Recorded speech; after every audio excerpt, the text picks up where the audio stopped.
Me mache na me mo akwa by the oba Adom TV so na emredru so say de nsema esi wona wotwe mu de bro na yetumi sin konwa pensen nsem no mu ye hwe se ne be ya Oman Ghana be fan in tempefra show yi efi Adom TV ne twa ne ho e wa Adom Asempa FM and your Facebook pages Adom TV and Asempa FM Facebook pages nyina no obetumi de wadwen kire eja e wo your Facebook page no so you be fan yakan mo bia so atumi ho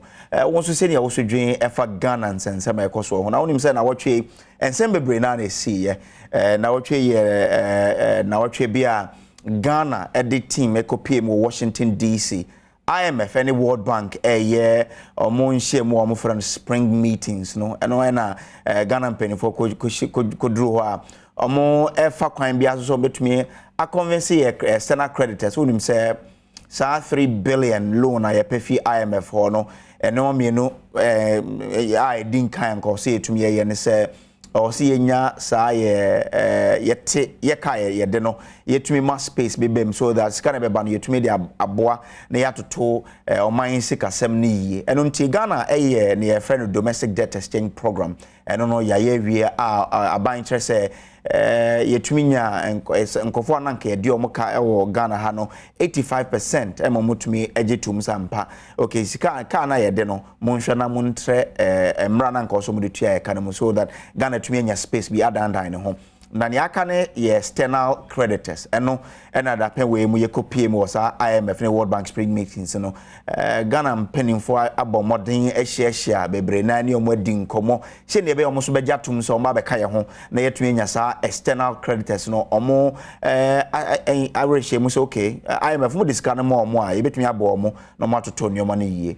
nanu ya na finance minister isia omo no mkuta ye euro bond no editor monim se ya ye nyoma bi a kire se Ghana ebetumi afri ya ha ye wo mu no nanso ye behia omo a ama etumi ensa kasa 3 billion dollars na fi IMF de etumi de atoto nyoma ebetumi ama Ghana ya sabe di ye position na nka ye ka the fastest growing economies ewo Africa ho nsem no finance minister edi nsem no mutu bebre ye behwe sinkonya na ye di ho nkomo again na wotwe mu nso no sa political incitement political actors ejina campaign platforms so etumi share omo followers kutupa so ye de denya ye be hold on to power obi so betumi aka say nya de be ma obi abeje power na fi ensem obi de obaka say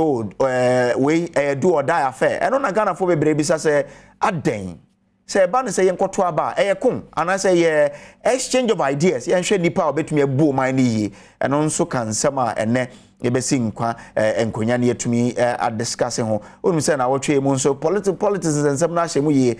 kumewu ba election ba beba NDC for candidate yin near all two nko obo pro ahwe say okay the plans so de makumewu no ebetumi atodwa na abo no mananwi ni MPP for so no na yete say enkofo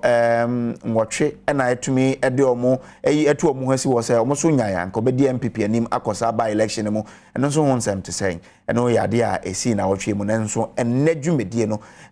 issues me no ebedi ho enkomo sa political incitement no ene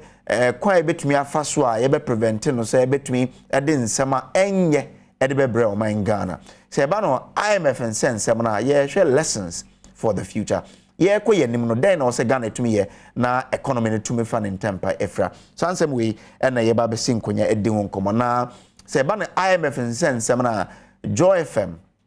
and I mean Joy Business or more assistant editor back on George we are Washington DC baby meetings in air course no be join here on Zoom no day near course Washington Ibiano or the abre ha so ban political incitement and so Dr. Victor Doke of the Kofi Annan Peacekeeping Training Center on so ba kan here to me din komo na mom in studio no from the NDC your Ambrose Amwa Eshia former MC for Upper Dinchra West Municipal Assembly Baba Kansa na yetumi adin komo George Krobia Sante ye Deputy Communications Director for the NPP on so Baba Kansa na yetumi adin komo